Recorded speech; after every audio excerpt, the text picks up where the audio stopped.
Hai guys, jumpa lagi di M Cinema. Kali ini M mau mereview alur cerita film After We Fell.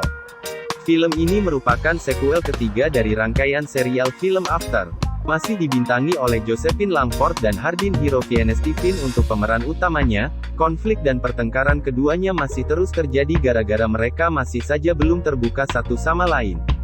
Konfliknya pun boleh dibilang sangat sepele, namun baik Tessa dan Hardin selalu saja membuat permasalahan tersebut menjadi besar dan tidak disikapi dengan kedewasaan. Padahal mereka dikisahkan sudah hampir lulus kuliah dan sudah terjun ke dunia pekerjaan. Disutradarai oleh Castile Landon, adegan-adegan panas masih membumbui film ini. Nah, daripada penasaran, mari kita saksikan alur filmnya. Di awal film ini, dikisahkan trauma masa lalu Tessa ketika berpisah dengan ayahnya yang pemabuk berat. Kala itu kedua orang tuanya bertengkar hebat karena ayah Tessa dipecat dari perusahaannya. Ia kedapatan mabuk ketika sedang bekerja. Ibunya yang sudah tidak tahan dengan kebiasaan buruk ayahnya ini lantas mengusirnya dari rumah. Setelah 9 tahun, ayah Tessa yaitu Richard alias Atanas Rebrev, kembali menjenguk sang putri di kediamannya bersama Hardin, kekasihnya. Tessa tidak membenci ayahnya, Tessa berharap kalau ayahnya sudah berubah. Ia lantas menawarinya untuk tinggal bersama mereka. Namun, Hardin memberikan respon sebaliknya. Ia curiga kalau ayah Tessa hanya akan memanfaatkan putrinya untuk dimintai uang. Sementara itu, karir Tessa di Vance Publishing pun semakin diperhitungkan. Ia mendapat kesempatan untuk mengembangkan karirnya ke Seattle bersama dengan sahabatnya, Kimberly diperankan Ariel Cabell.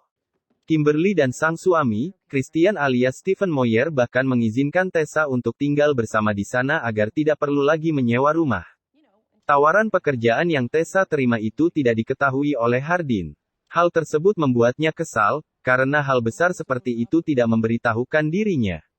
Tessa beralasan tidak langsung memberitahu Hardin karena takut fokus sang pacar dalam mengejar nilai di kampus menjadi berantakan. Sebagai permintaan maaf, Tessa meminta Hardin untuk ikut ke Seattle. Christian pun siap memberikan pekerjaan pada Hardin, namun sayang, Hardin malah menolak tawaran itu dan tidak ingin pindah ke Seattle.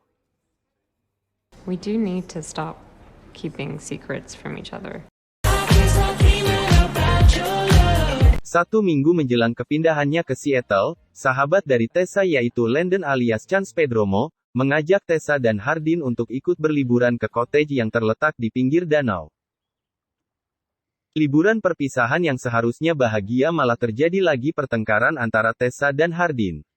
Hardin khawatir kepindahan Tessa ke Seattle itu akan mempertemukan sang pacar dengan Trevor. Namun Tessa sekali lagi menegaskan, jika ia dan Trevor sudah tidak menjalin komunikasi lagi. Malam harinya, Landon mengajak Tessa dan kedua orang tuanya untuk makan malam di sebuah restoran. Di sana Tessa bertemu dengan pelayan restoran bernama Robert alias Carter Jenkins. Pertemuan itu kembali berlanjut di saat mereka tak sengaja datang ke bar yang sama. Hal tersebut membuat Hardin cemburu dan memutuskan untuk pulang lebih cepat dari liburan. I thought that we were going to be more open with each other. Hari Tessa pergi ke Seattle pun tiba. Ia pergi begitu saja tanpa memberitahu Hardin. Jarak yang terpisah antara Tessa dan Hardin membuat mereka saling merindukan satu sama lain. Selain kangen, Hardin juga sering bermimpi buruk soal Tessa yang menjalin hubungan asmara dengan Robert. Hal tersebut akhirnya membuat Hardin memutuskan untuk pergi ke Seattle menjenguk Tessa. Setibanya di Seattle, lagi dan lagi mereka bertengkar. Tessa merasa kecewa karena kabar mengenai pernikahan ibunya Hardin tidak diketahui olehnya. Hardin beralasan ia tak ingin Tessa mengetahui kehidupan keluarganya di London. Namun karena Tessa terus meminta ingin pergi ke London, akhirnya mereka berdua pun memutuskan untuk datang ke acara pernikahan sang ibu. Setelah menempuh perjalanan cukup panjang, Tessa dan Hardin tiba di London. Let's do this.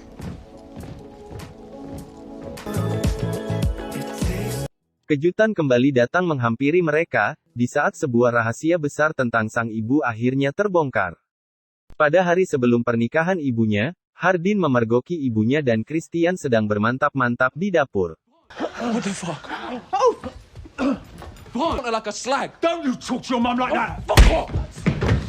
Enough! It's enough. Hardin dan Kimberly sangat marah dengan kejadian itu. Meskipun begitu, acara pernikahan Ibu Hardin tetap dilakukan sebagaimana mestinya. Setelah pernikahannya selesai, Tessa menyarankan Hardin untuk berbicara empat mata dengan Christian. Bagaimanapun, ia harus tahu alasannya dan apa yang terjadi antara ibunya Hardin dengan Christian. Disinilah plot twist keluarga Hardin terkuak.